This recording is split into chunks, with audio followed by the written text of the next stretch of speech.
అందరికీ ముందుగా వైకుంఠ ఏకాదశి శుభాకాంక్షలు. హాయ్ అండి, నేను మీ కోనసీమ అమ్మాయి. Welcome to one more mini vlog. నిన్న మేము శ్రీ వాడపల్లి వెంకటేశ్వర స్వామి గుడికి వెళ్ళాం ఉత్తర ద్వార దర్శనం చేసుకోవడానికి. నేను యూట్యూబ్ స్టార్ట్ చేసి 1 మంత్ అయింది. నా ఈ జర్నీలో నాకు సపోర్ట్ చేస్తున్న ప్రతి ఒక్కరికి చాలా థ్యాంక్స్. మేమైతే ఇప్పుడు గుడి దగ్గరికి వచ్చేసామండి. ఇక్కడ మా అమ్మ పిండి దీపాలు వెలిగించింది. ఇంకా మేము గుడి లోపలికి ఎంట్రన్స్ అవ్వగానే గుడి అంతా పూలమాలలతో మెరిసిపోయిందండి.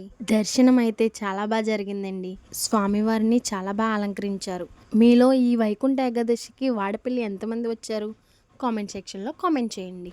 ఇక్కడ ఈ గురీజీ గోవిందనామాలు కొడితే జనాలు ఎంత బాగా చెప్తారో. ఇంత ప్రేమలో చూస్తున్నారు కాబట్టి అన్ని భోగములు కూడా వదిలిపెట్టి ఈ వాడపల్లి చేరుకుని ఈ వాడపల్లిని వైకుంఠం చేసి మనకి 7 వారాలు దర్శించి మన జన్మ చేయాలి పరమాత్ముడు. ఇంకా గర్భగుడిలోకి వెళ్ళగానే స్వామివారు ఆదిశేషుని మీద పడుకుని ఎంత బాగా దర్శనమిచ్చారో. బయటకు వచ్చాక ఇక్కడ వెంకటేశ్వర స్వామిని పూలతో అలంకరించినట్టున్నారు. ఎంత బాగుందో కదా. ఇంకా గుడి వెనక బాగాన అమ్మవారిది స్వామివారిది ఎంత బాగా అలంకరించారో కదా.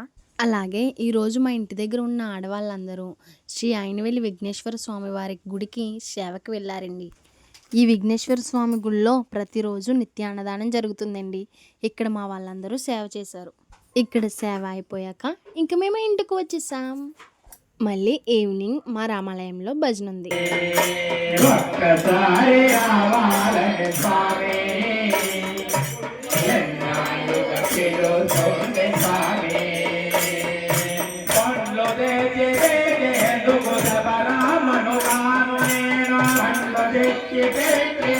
ఇలా భజన జాగారం పూర్తి చేసాం. మా ఈ వైకుంఠ ఏకాదశిని ఇలా జరుపుకున్నాం.